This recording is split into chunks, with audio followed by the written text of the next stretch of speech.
Today we have Codeup's Black Excellent in Tech virtual panel discussion. We have three panelists today, and myself, James Cooper, will be facilitating. We have Janice Freeman, Ms. Stephanie Jones, and we have Ms. Will Marie Dela Cruz.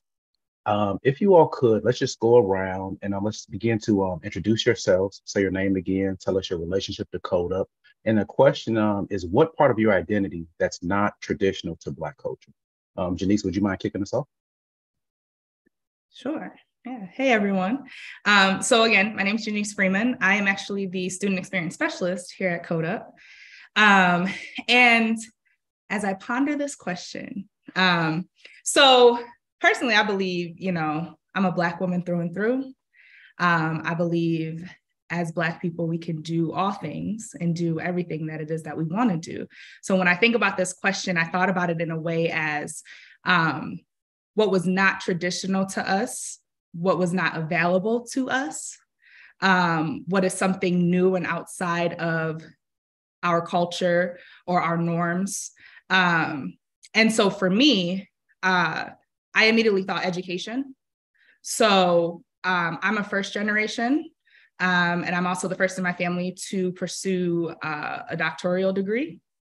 And so when I thought about something that's not traditional, that was the first thing that came to mind, because if for, a little history, education was not traditional nor available for Blacks within America.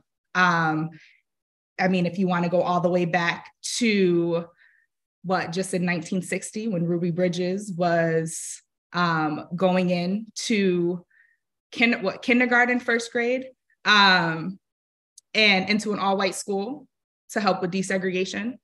I think about that and how that is not so long ago, 1960. My grandma just turned 70 last week. So when I think about that and think about how that is something that it's still new, it's still fresh, and education is still new and still fresh within the Black community.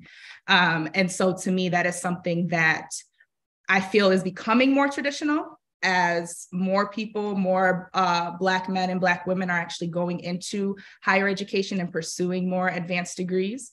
But it is not something that is traditional to us, as it was not something that was ever available to us.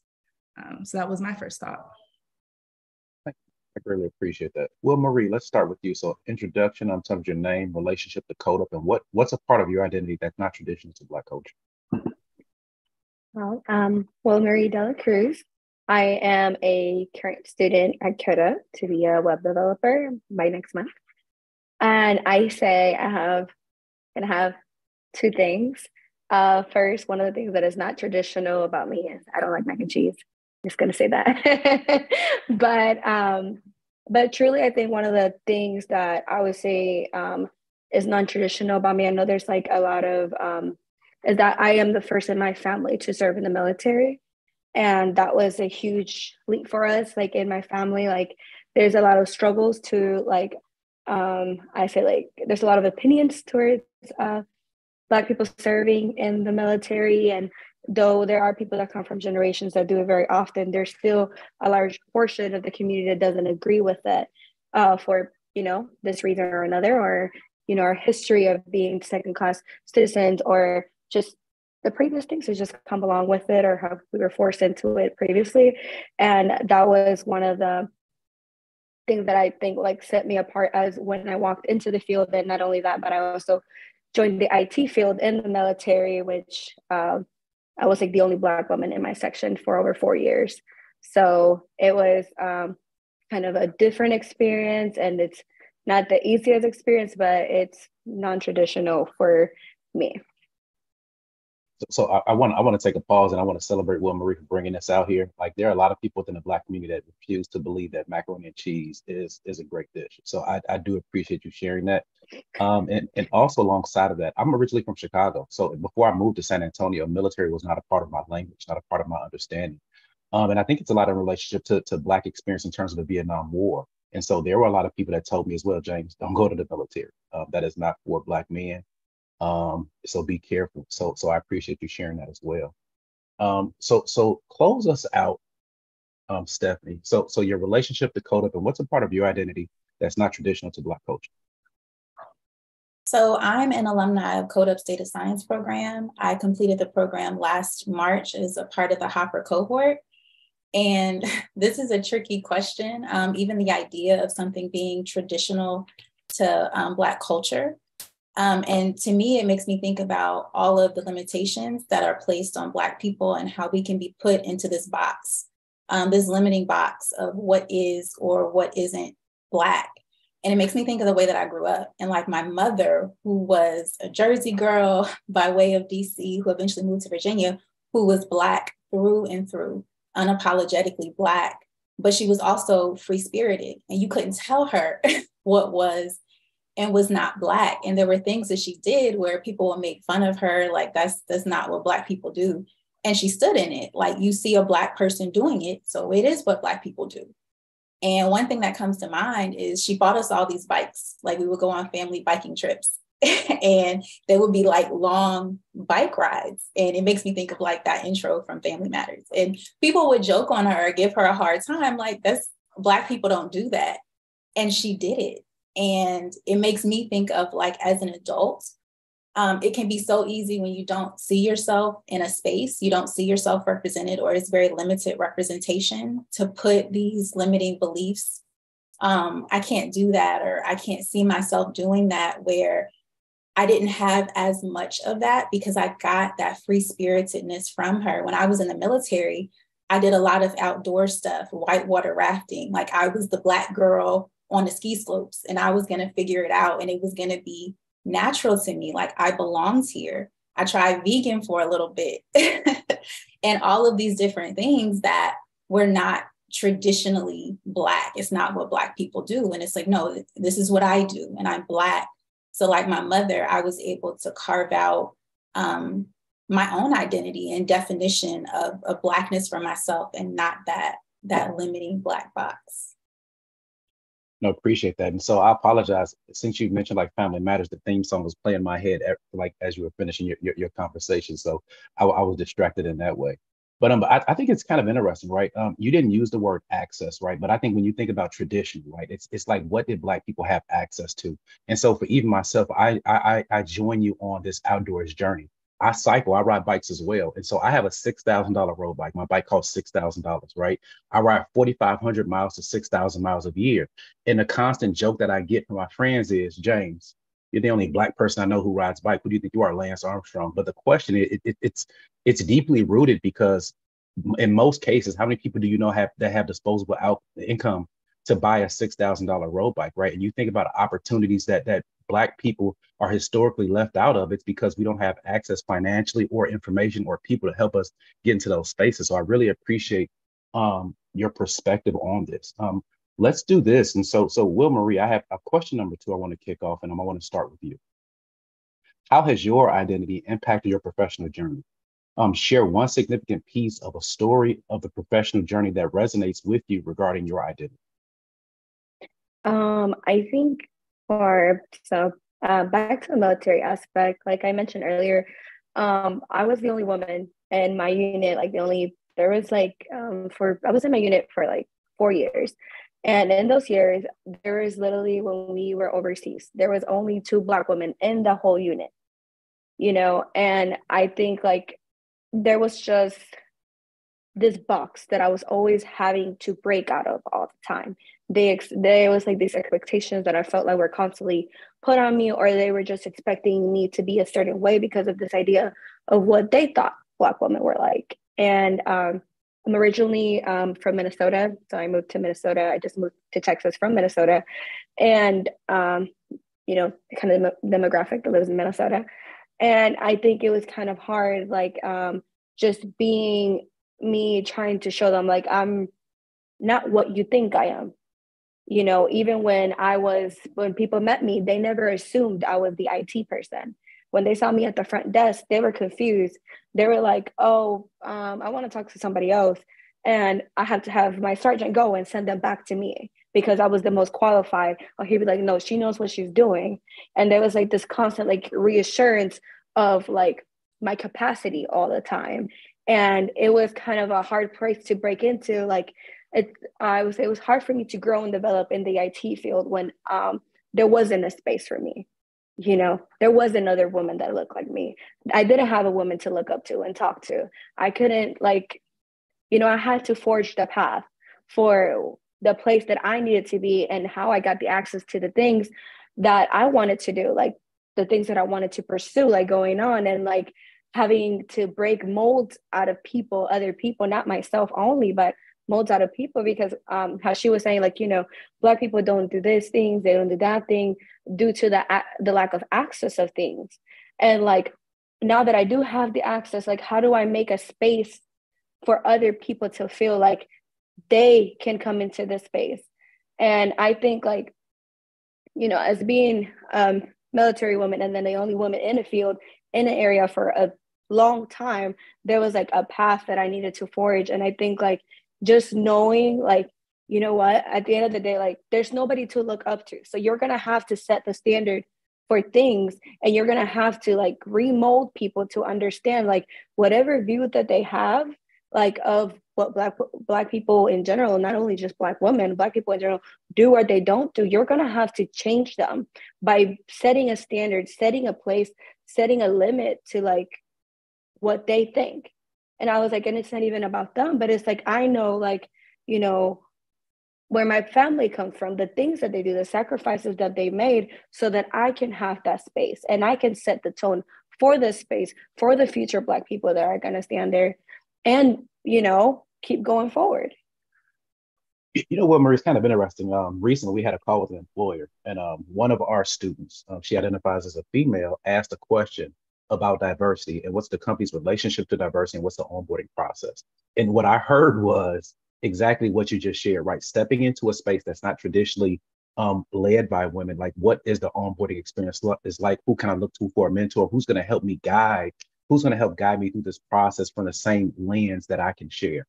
Great context. And if I could, Stephanie, I want to pass this one over to you and get a response from you. So I think when we talk about our identity, we have to go back to our history and where we come from. So I'm a descendant of African people who were forcibly brought to this country and enslaved, right? So in order to console and mask the inhumanity of that, their humanity, it had to be stripped away. And their worth and their entire being was based solely on what they could produce for others. So, and then going forward a bit, my grandfather, who was this brilliant man, he never had opportunities in formal education. Like, he didn't get a formal education past early elementary, so he could barely read and write. So a little bit of his story, like, he sought out this menial work, working under and learning from a white brick mason. And I've heard stories from relatives of like the racism and the hardship that he endured and just the way people treated him and the way people talked to him.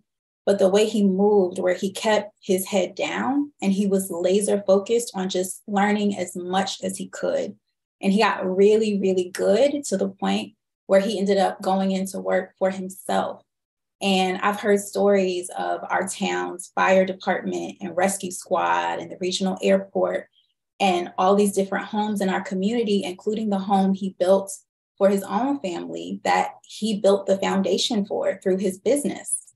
And so he had this compelling story, but also this interesting relationship to his own labor and how he identified with that. So when he got older and he started to lose his sight and his health began to fade, he was forced into retirement. And you could see the pain of that for him. And my grandfather, he had such a full life, but so much of his identity was also wrapped into the work that he did and his labor and what he produced in others or for others. And for me, you inherit that legacy and that history of where you came from. So it's just now, more recently, that I'm beginning to unpack like how that shows up in my life professionally. And so I've grown up under that mantra of, as a Black person, especially as a Black woman, you have to work twice as hard. You have to be twice as good to get half as far. And so I've always worked 2, 3, 10 times as hard, and sometimes to my own detriment. And so much of my identity has been wrapped into my labor and the work that I've done for other people. And so this standard of excellence can be debilitating, and it can manifest itself as perfectionism, as like a crippling performance anxiety, cycles of overwhelm and burnout, and then a debilitating fear of failure. And I find myself nursing like this recurring fear, or I should say sense of imposter syndrome. And so I can see the places where I also have reduced my humanity and my worth to like my labor and what I produce for other people. And I do believe that I love what I do. Like when I found data science in the classroom, I used to light up every day. And to now be able to do something that you love and that you enjoy, and to be able to do work that you believe in, it's something special. So I believe in upholding that standard of excellence. But I'm also learning that my identity isn't tied to my labor and to what I produce. And also that it's not selfish to also produce for myself and to do for myself. And so unpacking that legacy of where I came from and that part of my identity. Wow, that's absolutely beautiful. It's a lot there, Janice. I wish you best and followed up on this one, right? I mean, but but let's unpack that though, because my response was very similar to that. Yeah. Because I started to use my identity as a Black woman as a motivator to the point to where I became very stressed and burnt out, very young in and very new in my professional journey. And it was because of that. I mean, I grew up, so every time I tell people I'm from New York, they immediately think New York City. So I'm going to preface, I am from Auburn, New York. It is a small town outside of Syracuse. So it is predominantly white. You can probably count on your hands the amount of Black people, people of color. You'll know them. They're either your family, friends of the family. But it's very small. So like, I didn't have my first Black teacher until I was in college. You never really seen any of that representation unless it was within your own family or a community center that was for us growing up. So there wasn't a lot of opportunities and a lot of people that you could really look up to that were in certain spaces, that were in those leadership positions, that were really there to represent, to let you know that this could be you. And so I saw that at a younger age, to where I immediately felt, as a Black woman, I need to work, just like Stephanie said, twice as hard to get to this point, so that I can be that person for those that are also moving up, for the younger generations. But it gets very tiring, because as you're sitting there, you're trying to work twice as hard. You're working twice as hard for yourself. You're trying to prove yourself to other people. You're in spaces to where, and you all can probably attest to, where you're the only Black person in that space. So now you have to prove yourself there. And you're doing all of this work to where you really do get burnt out. And my identity started to be just that. I was accepting certain things that I shouldn't have accepted, because I felt like, well, you know what? Nobody ever made it this far. I'm here. So let me be quiet.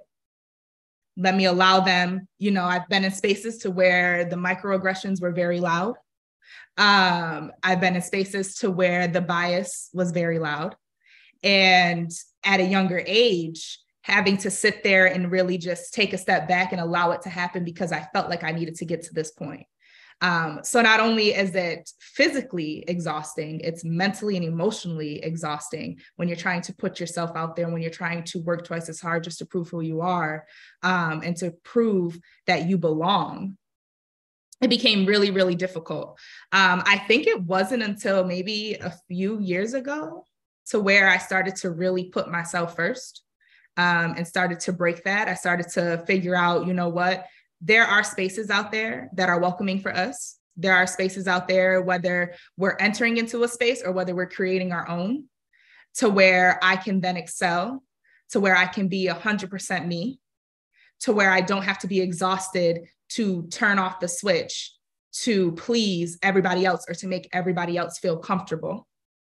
And so I started to really lead with that. And I started to realize that my mental and my physical really matters when it comes to my professional journey. So I don't think I topped Stephanie, but no, I'm kidding. But no, it's, as you were talking a lot about your journey and where you are. It really just resonated with me. But it's really important to realize how many Black women really deal with that in certain spaces. And so that's really something to where I felt my identity first impacted me very negatively. But then I was able to turn it around and turn it into something positive. You know, I really appreciate like from Will Marie all the way to Janice in terms of this conversation. And so this is what I've heard and what I took away from it, right? We have parents. We grew up in our family, and our family raised us, right? They raised us to be professionals. They raised us in our social spaces. But we're going to eclipse our parents in terms of our social engagement and professional engagement. And so even though our parents raised us to be these people or this identify this way, that may not necessarily be an ideal identity for the journey that's up ahead for us. So even for myself, right, I grew up in a very conservative house. My stepfather was a minister. My mom is the wife of a minister. And so I was always taught never speak back to authority, never speak back to authority. And I carried that with me for my entire life up until like 32. Like I'm 39 now. And so I've carried that nugget of information. And that impacted me in such a way that oftentimes Janice may see it. And so I have a LinkedIn profile, and you'll see this Illinois helmet as a part of my LinkedIn profile. And so the football player in me is a part of my identity that I, for a very long time, I didn't talk about, because everyone loses, James is a football player. James is not the person. And so, and here's a very interesting story. I was 32. I had went back to my original high school to coach football. And so I didn't have the best collegiate career. I was a marginal athlete, but people always ask, why did you go to the NFL? And, I always thought back, I respected my coaches. I didn't speak back to my coaches. And I always associated that with my mom. I blame my mom for the lack of success, because I'm like, my mom told me never speak back to authority. And so because of that, I didn't challenge coaches and I didn't play. And that's the reason why I didn't play. So at the age of 32, I go back to my old high school, my same high school coach. The same train track is there, the same grass smells the same, the fence is there. And it's like, it's nostalgic for me I'm like, oh my God, like I'm back in high school all over again. But what resonated with me was the voice of my coach. You stupid SOB, you fat SOB, like you're never going to be anything. You're going to be terrible. And it was in that moment that I realized it wasn't my mom that conditioned me not to speak back to authority. It was the white head coach that I had that was the leader of an all Black team that conditioned me not to speak back to my coaches. And that's what impacted my career. It wasn't until I was 32 years old, right? I've had until that point 3 jobs that I realized that 4-year experience of my high school experience conditioned me to not advocate for myself, not speak up for myself, and not talk back to authority when I feel like something is bothering me, right? And so when I think about Will Marie's story about transitioning into the military, when I listen to Stephanie's story, I hear about the way in which we're raised, right? But then we have to go into an environment that's very different from the identity that we're raised in. And I really appreciate you all sharing that. And so the next question that I have for you all is, and Stephanie, you can kick us off. Who is someone you look up to that shares your identity? So to take it over to my maternal side, I look to my mother's mom, and I call her that not because I was estranged from her, but because I grew up knowing so little about her. And I only remember her in my life a handful of times. But when her health started to fade several years back, there was her class reunion that my sister and my mom went to. And they unearthed this treasure trove of just stories about her and memories about this mystery woman. So she was brilliant. And for that time, for a Black woman, all that she accomplished, like she went to segregated schools. She was in the science clubs and the business clubs, and she worked so hard academically. And she graduated at the top of her class. And there were memories that her peers shared with my mother and my sister. There were stories that had been passed down from her teachers about just the promise that she showed and just how hard that she worked and the quality of her work. And she earned an academic scholarship to a historically Black college. And again, that was a lot for a Black woman in a Southern community for that time. And then shortly after earning that scholarship, she found out she was pregnant with my mother. And so for a teenage Black woman that was a death sentence professionally. And I don't know the exact how, but that scholarship was taken away from her. And her life began this spiral, and it didn't just affect her, but it affected her child. And it affected the legacy of the people that came after her.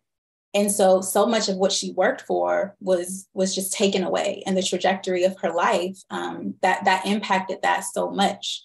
So for a long time, she was a mystery to me. But the more that I start to put those pieces together, the more that I, one, have compassion for her story and all that she went through and how hard that she worked, and how just from that it was taken away from her. And I also have respect for her, and just I look up to all that she was able to accomplish in spite of what she faced. And it makes me take nothing for granted. And I know that the opportunities that I have, the rooms that I'm in, the things that I get to do, I am living my ancestors' dreams that they didn't get to live, and things that they didn't get to see. So that's someone who I look up to. Oh, no, I appreciate that. Thank you. Thank you. Janice, so who's that one person for you? So I'm one of those that I have a few. It was really hard for me to just choose one, because I have 4 women in my life that I completely look up to. My mother, my grandmother, my aunt, and my nana, who is my great grandmother. And so I feel they all different generations and all different upbringings, and they all have taught me something, and made me who I am today. I was lucky enough to have that representation, from my nana, who was born in 1930, and she grew up during those times of segregation. She grew up to where she actually became a nurse during those times, to where that was something that wasn't traditional for Black women. And throughout her times as a caregiver, as a working woman, having children young, taking care of all of her kids, then we come along. She was one of those, as my grandmother, she took care of everybody. If you were the neighbor on the street and you needed something to eat, she was going to take care of you too. Her house was open to everyone. But she really embodied the spirit of, the hardworking, the caring and loving, and being able to give to those, and being able to provide and really advocate for those that don't have that. And I think that's where a lot of me being in the positions that I'm in, especially my position now, to where I'm able to support and advocate, I feel like a lot of that comes from what I learned from her. And then to my grandmother and my aunt and my mom, and, the hard work that they have when it comes to the work that they're doing. Education was really big for us growing up. And so to be able to see women in my family that were actually going up into getting, their undergrad and advanced degrees and working in leadership positions was really big, because you don't really see that a lot, especially within my community.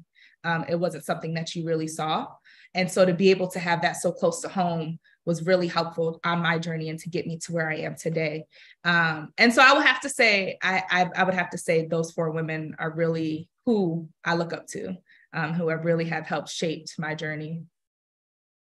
So Janice, and I apologize, right? And so Stephanie, I apologize, because as I'm reading this question, the question was very singular in nature, right? Who is someone you look up to, right? And thank you, Janice, for letting us know that all Black people are not a monolith, right? We all have different capacities, different experiences, and we have different interests as well. And it takes multiple identities to really shape who we are as people. So I really appreciate you pointing that out, and slap me on the wrist for asking a question that's so singular when we live in such, and I guess even when you talk about like diversity, everything is based on a binary base spaces, right?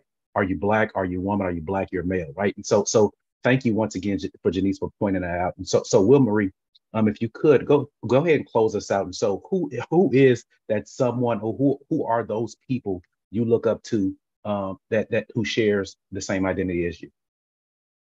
I have 2. I think number 1, it would be my father. I really look up to my father because he was very self-made. Always, I think one of the things I did, I always went to work with him when I was younger, like when he would wake up at the crack of dawn to get going, to get started on his day. There wasn't like a time where my dad excluded me from seeing like what hard work and dedication looked like. Like I will go to work with him. And it wasn't like he was having me do like super hard labor or anything, but it was like he showed me like, this is the reality of life. These are how you get to do the things that you want to do. And that would also look like, you know, when you are free to do the things because you've opened up your path, we would at lunchtime just get up. My dad is like, oh, you know what? Let's go to the river. And then we'll pack up. He'll, you know, leave his, whoever's running his business is running. And we'll just go to the river for 2-3 hours and then come back and go to work. And it was things like that. Like there was always like hard work was the forefront of everything. But it's also like, you know, like you have to reap the fruits of your labor. And he always instilled that into me. It's not always about working. He's like, you also have to enjoy your family. You also have to enjoy like the things that you do. Like, let's go on vacation. Let's leave for the weekend. Let's do this. Like I worked this hard and I put in all these hours, but it's all for my children. It's all for my family. It's all for these things. It's not just always working. It's you need to like enjoy what you have. And one of the things growing up that my father used to tell me, he was like, I'm not going to take nothing with me but my memories when I go. And he was like, you're not taking none of this with you ever. And that's one of those things that I've tried to remind myself when I put myself into like those overworking places. I'm like, you know what? My mental health needs to be better because I'm not going to take all this stress with me when I go. And I don't want to. And so he kind of put this motto into me of like always working hard, always being dedicated, but also reaping like the benefits, taking those days off, spending time with your family, prioritizing those things. And I would say also my aunt, I didn't really grow up with her, but the more like I find out about her, like just like as Stephanie was saying, the more I love her because she was born with a certain disability and, you know, she couldn't have any children and she like had other problems. And, you know, a lot of people would think like that's a death sentence, but to her, it wasn't. She still went to school. She still got her degrees. She still learned new courses. She still upgraded herself to what she saw her value in herself. Like she never let those disabilities stop her. And that really like had to put me in a place like I have all these doors open that nobody else had before. I had all these opportunities that nobody else had before. So what am I doing with them? What am I doing? And it's not even about overworking or doing all these things. Like I'm happier because I have so much more access to things. I can see more things. I've done more things. Like I've broken molds and like I've broken ceilings that I didn't even know existed for people. And like when I look at these two people, I always got to remind myself like there's two sides. Like we're either going to upgrade ourselves, but we're also like as we upgrade ourselves through the things that we do, we're going to remember to not be in a place of overworking and enjoying your current. It's not always about like the future, but your current like upgrade that you've done that just kind of my dad put into me a lot. No, it's kind of interesting.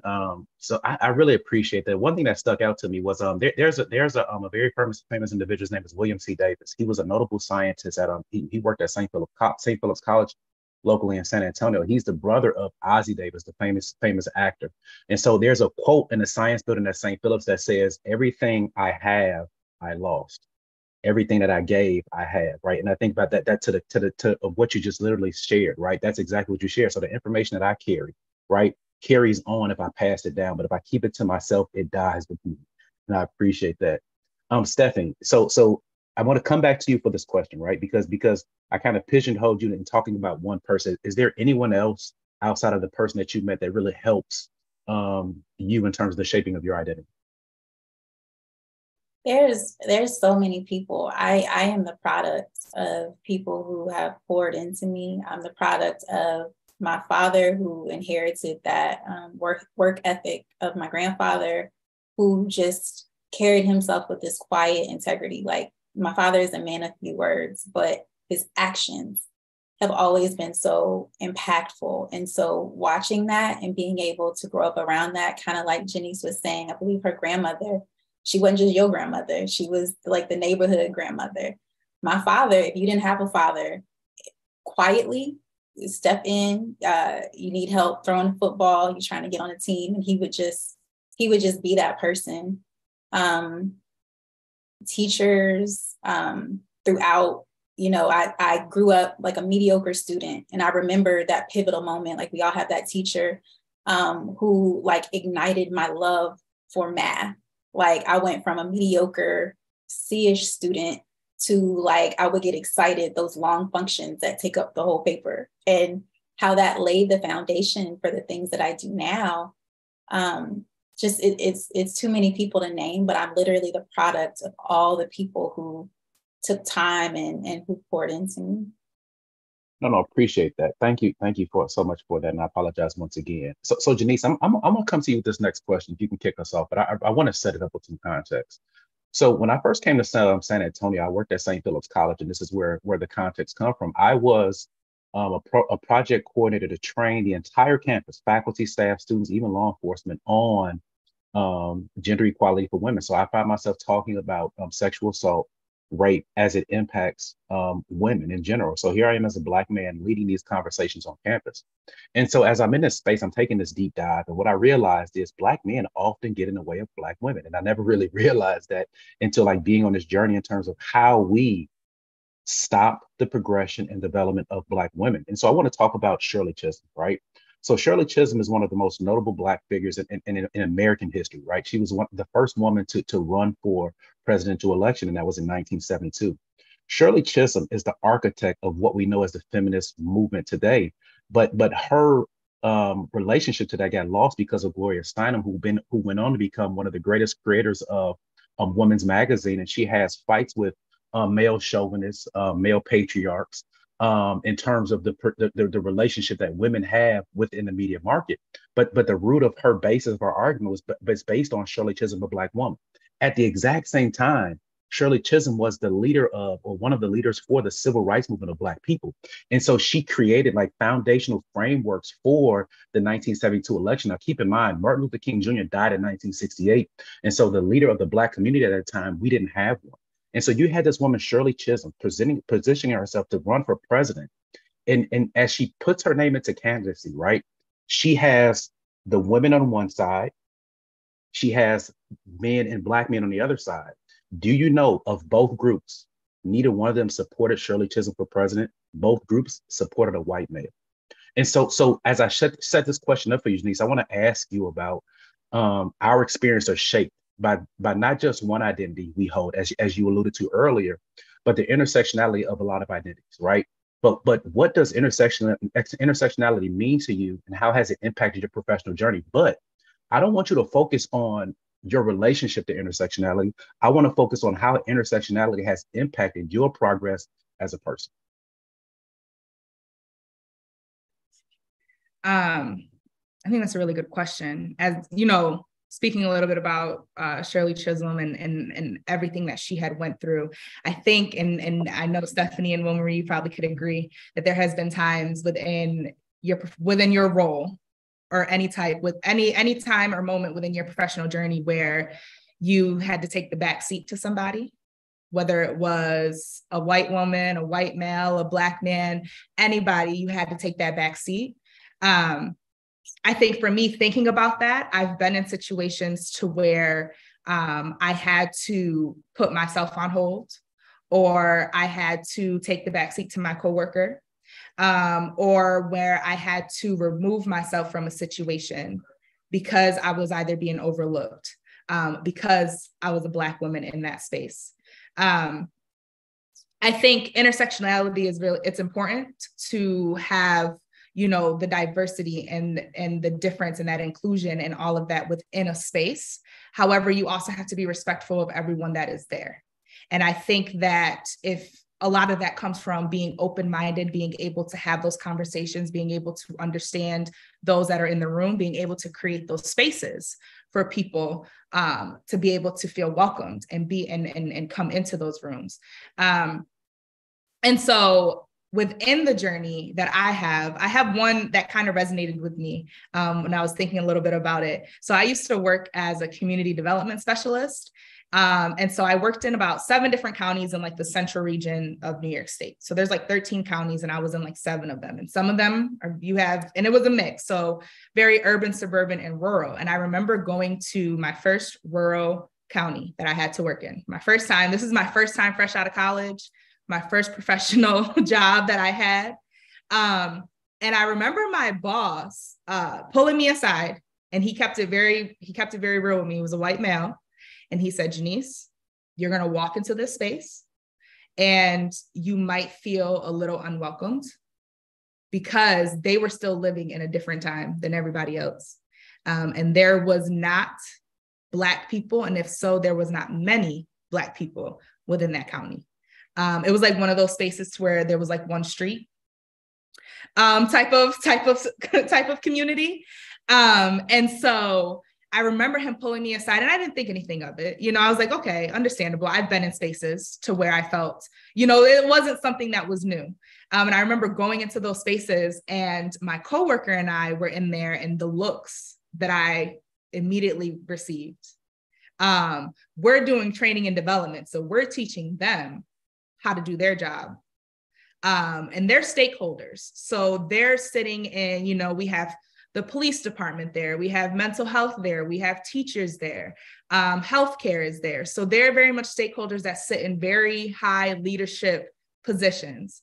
And I remember as I'm explaining and I'm talking to them and I'm training them, nobody was paying attention. And you can really read the room. If any of you have ever done training, you can read the room to see if people are engaged and if people are really paying attention. And I remember as I said something, my coworker then came up and said the same exact thing. And she was a white woman, to preface this whole story. And immediately the responses that she was given. And in that moment, I realized, and I've been in spaces, but to see that happen as my first time during my professional journey, and how I really had to take a step back, and how she really took over, and literally everything that I've already said or I already explained, she's doing the same exact thing, just trying to put it in her own words. And they're taking to that, they're engaging with her, they're asking her questions. I never really felt, it was like the outside looking in. I never, it was like, I guess I'll say like a outer body experience. I've never experienced like being, you're in spaces to where you're the only one. It's happened, especially how I grew up, but being in that moment to where I had to become the background to somebody else. It was really, really hard for me. And I don't think people realize how much that really happens for Black women. And I think it kind of goes back to what Stephanie brought up in the beginning about us having to work twice as hard, and about us having to prove ourselves right out the gate, because if we don't, we're going to be looked at differently. We're already being judged by the color of our skin. And then on top of that, we're women. So we're already being judged twice. And so I think immediately that's the mode. That's when, going back to how like my identity shaped, immediately that was the mindset I had to go into. Now I have to work twice as hard to prove to them. So the next time I'm here, they do take more, they do take to me, they do listen. But it is a struggle. It really does. It spoke a little bit to my self-esteem. It spoke a little bit to who I was, to my hard work, because all you saw was Black. And that was the first thing you saw. So it was a little hard in that moment. And I was maybe 24 when that first happened to me. So I was young on top of that. And so it was really difficult, but I'm really glad you brought this up and you shaped this question that way, because I think it's something that really does need to be talked about, especially in the workplace. So I do appreciate that. And I appreciate you for this context. So Will Marie, talk to us about your experience in intersectionality and how it has impacted your professional experience. I definitely can follow up with my own experience in that area. For the unit that I was in for a long time, it really felt like a good old boys club. And, I heard, again, I was the only Black woman, but there were also white women there, but they had told me how they didn't get it. They themselves didn't even get invited to the meetings when leadership was holding them. Like, if you were not part of the in club, like, you're just not going to be in the loop for anything. And like, they themselves are telling me stories about how, like, they're not getting invited to meetings. Information's not being passed down to them. They're being excluded just for being women because that space was not for them, until like you have like the more assertive woman like in the group get in there, and she has to like forge for the white women that are there to come in and have a place and have their voices. So I'm already watching like their voices not be heard, right? And I'm just sitting here like, oh, this is going to be something. This is definitely going to be something, because not only do the women here already not have a voice, but I'm also the only Black woman here. And I think I had a very odd experience, I would say, because as the military is moving away from like trying not to like be more inclusive and diverse, like there was this space of like, you know, being the Black woman and everybody expecting me to fit into this box, right?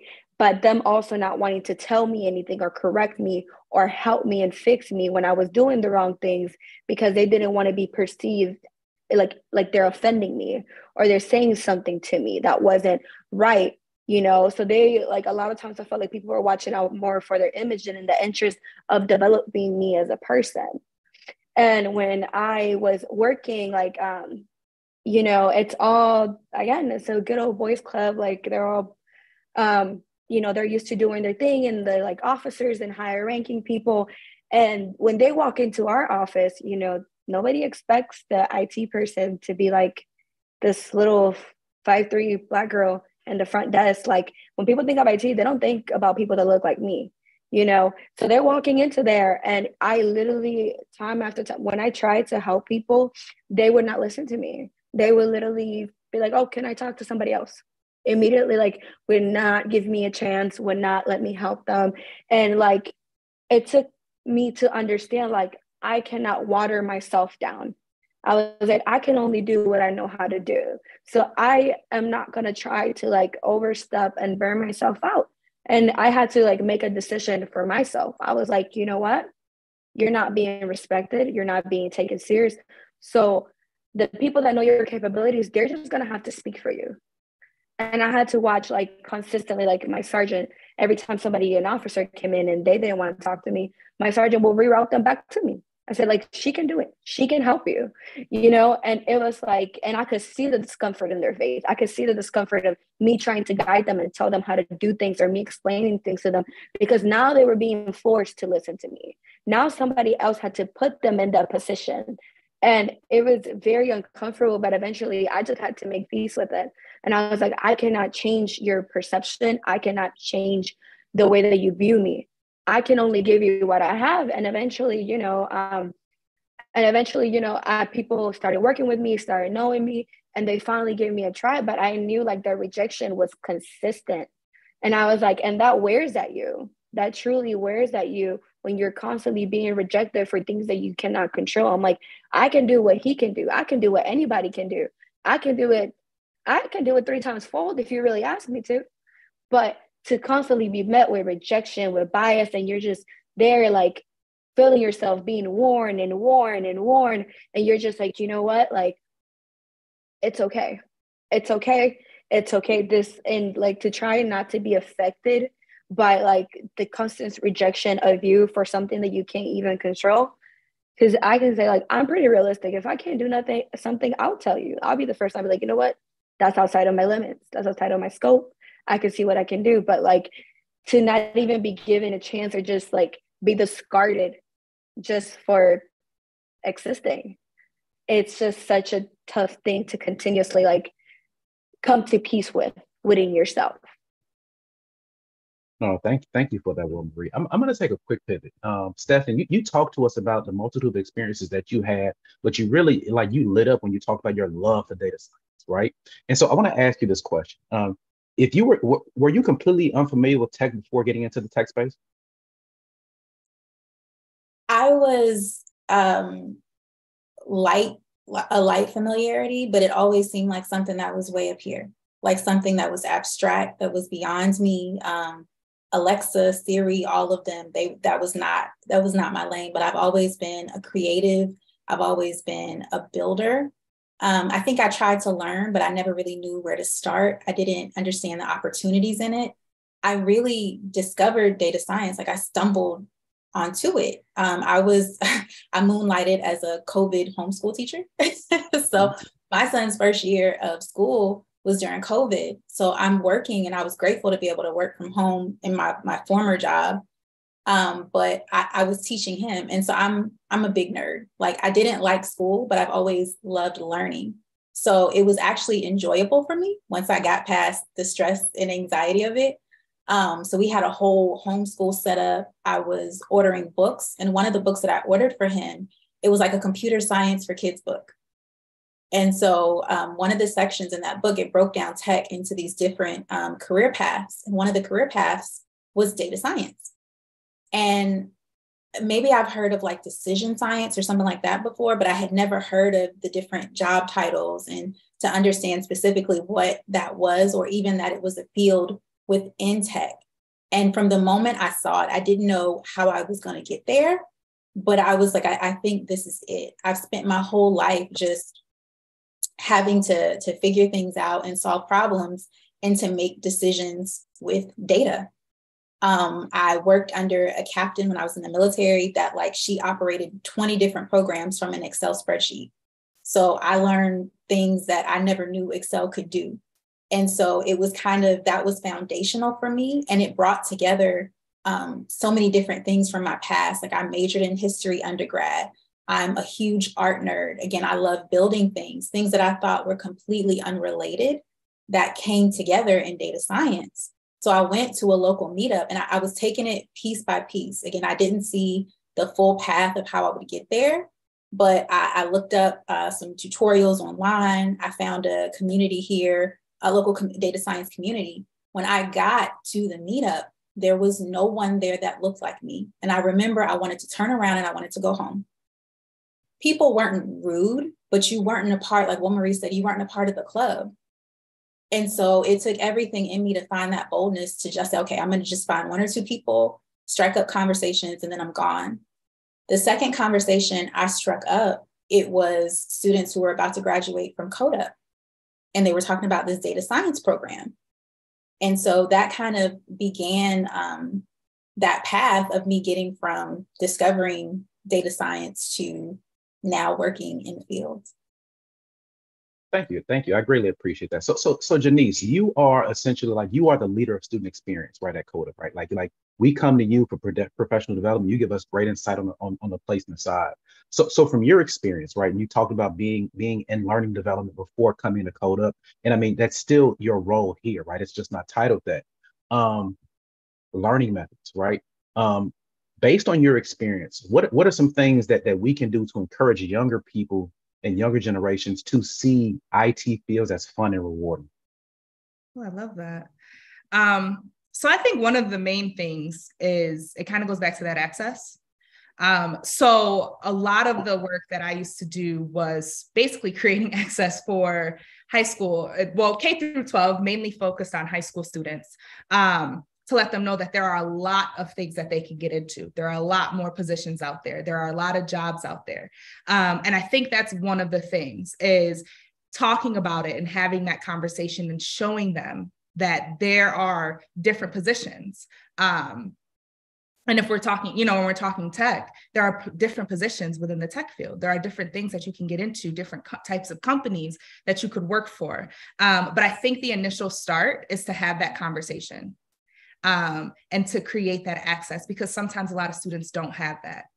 And when we talk a little bit about that here, when we used to actually do like our DEI, and we used to talk about, like, especially within lower income communities, and how a lot of access isn't awarded to them, and how a lot of the times there's not career specialists coming in. They're not speaking, they're not doing a lot of job fairs, or they have to go out of their communities to get to a lot of those. And so being able to be that person that's creating that access, having that within the community. If there are employee partners that are listening, going into those communities and talking to these students, allowing them to know that there are a lot of different things out there that they can tap into.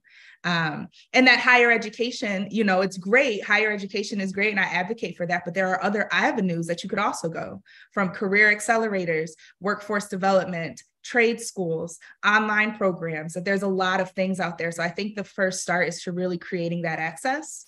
And then you can then build on that conversation. But you have to make it available for kids first. And because if we don't know what's out there, So that's my first thought. No, and I appreciate it. I apologize for cutting you off. My apologies. Oh, no, So before Codeup, right, I knew it to be a certain way, right? I didn't necessarily understand the diversity of the organization. When I first got here, I came across Jason Strong talking about his vision in terms of why he created Codeup, right? He said when he was a developer, he came across a space and it was flooded with white men, right? And he said it was getting boring, the same mundane websites, the same introduction, like it was just getting ridiculous, right? And so here is the first time that I came across the diversity of Codeup, and this is going to tie back into this question. So we have a data science instructor on staff. Her name is Natasha Rivers. So Natasha and I spent time in Chicago. She lived there, so we connected.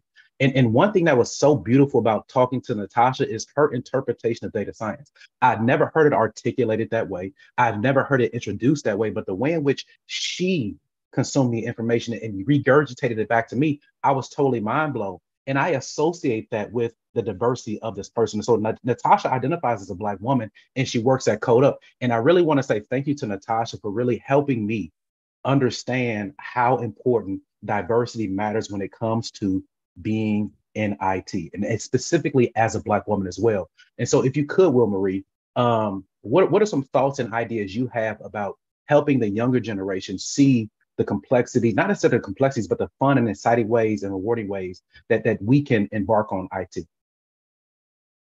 I think it's about the way that you present IT. I think when I was learning about the field, when I was entering the field, not just this, but like in the help desk area, I think I saw everything as such a boring, dry, like unappealing thing.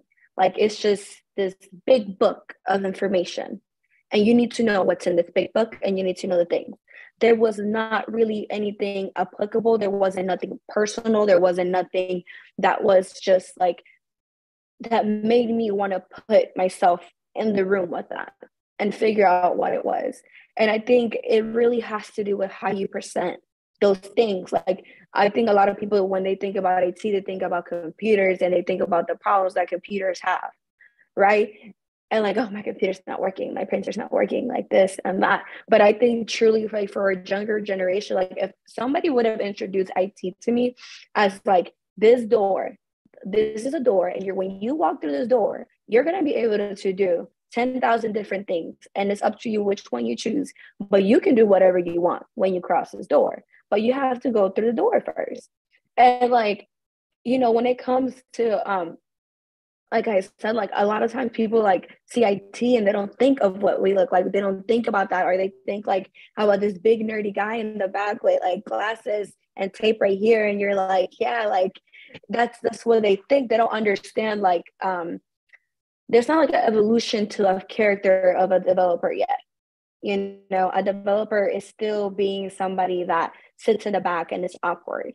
And I think like when you're presenting this to children, to the next generation, to anybody else, you need to like personalize it for them, which is why I think it's so important, like for when you're presenting to the younger generation, like this is a generation that knows IT like the back of their hand, whether they realize it or not.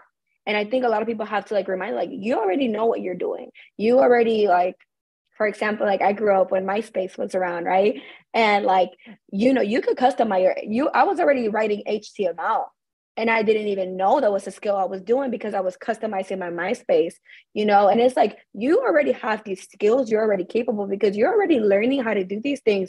But when it comes to introducing the younger generation, you have to be able to apply it to them, to make it interesting to them, or even just like even that, even like the fact that I already knew HTML and I was writing code and I wasn't even aware of it, like, like that's the same way that you have to apply it to the new generation. They're all about their phones. They're all about TikTok, Facebook. Be like, okay, wouldn't you like to be able to do these things? I'm like, they already have the laptops. I'm like, at school, they're already having their iPads. I'm like, you're 80% there already because you already know how to work everything. And I think it's just the presentation of the possibilities that they have that really needs to like be said. It wasn't until I started creating apps here or like certain sites that I understood the love that I had for it, that I understood like, oh, I was already doing this before.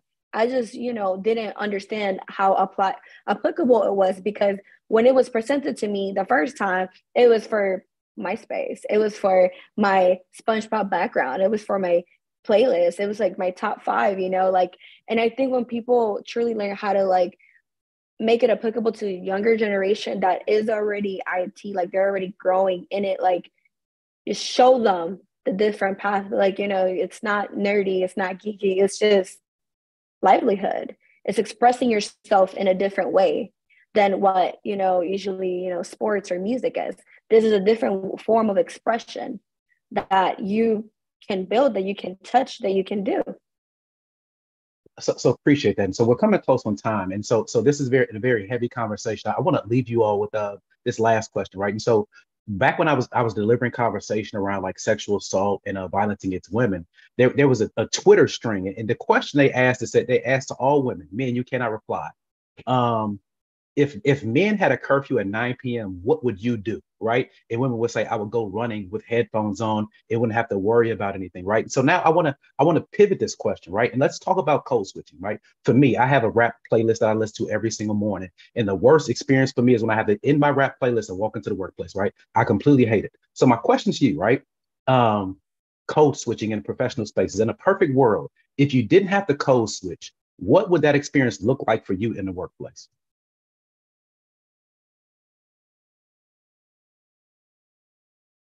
Oh, so I'm sorry. You want to kick us off, Stephanie? Sorry about that.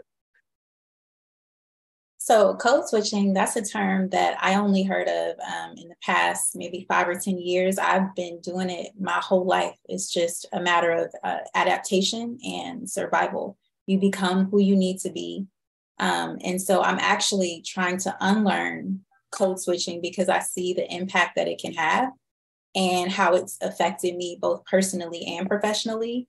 And I'll just give a quick story. When I was in the military, the place that I was stationed, I think I'm from the capital of the Confederacy. So I'm used to like racism, but like that kind of polite Southern charm racism, which can probably be worse.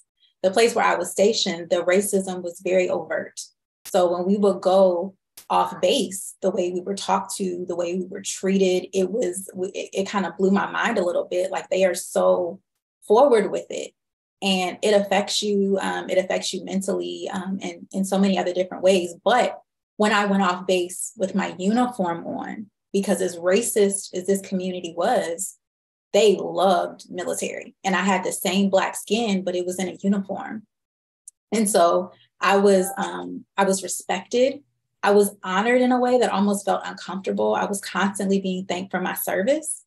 And not that I needed like that honor or that attention, but a lot of us would often go off base with our uniform on just so that we didn't have to deal with the other stuff. So when I think about code switching, I think about the mask I've always worn and how I don't want to wear that mask anymore.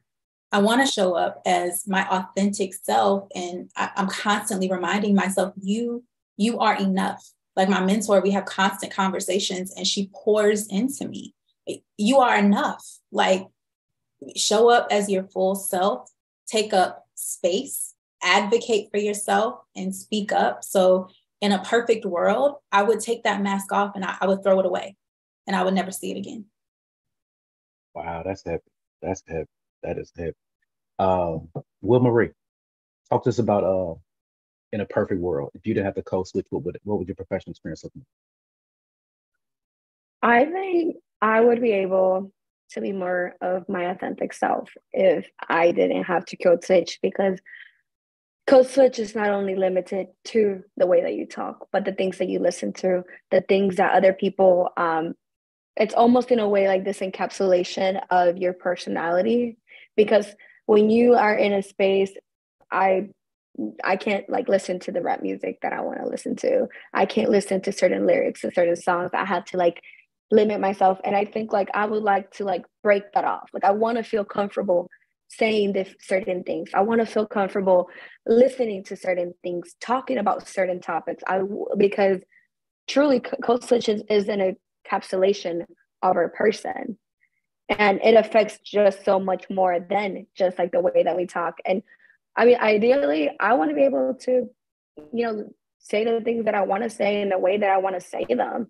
It's like, or even like for like certain expressions or certain sayings or certain things. Like I ideally, I just want to be able to say the things that I want to say without having to reformat it every time so it doesn't come out like, oh, you know, like I don't like if I want to use slang right now, like I want that to be acceptable rather than me having to like, oh, let me reformat this before it comes out of me to make sure like that it's not like that. Like similar to Stephanie's experience, one of the experiences that I had, like if I with one of my sergeants specifically, he would not allow me to speak like that to him. He would not allow me to speak in slang. Like he would not allow me. If I tried to talk to him, he would shut down the conversation until I talked in the way that he wanted me to talk.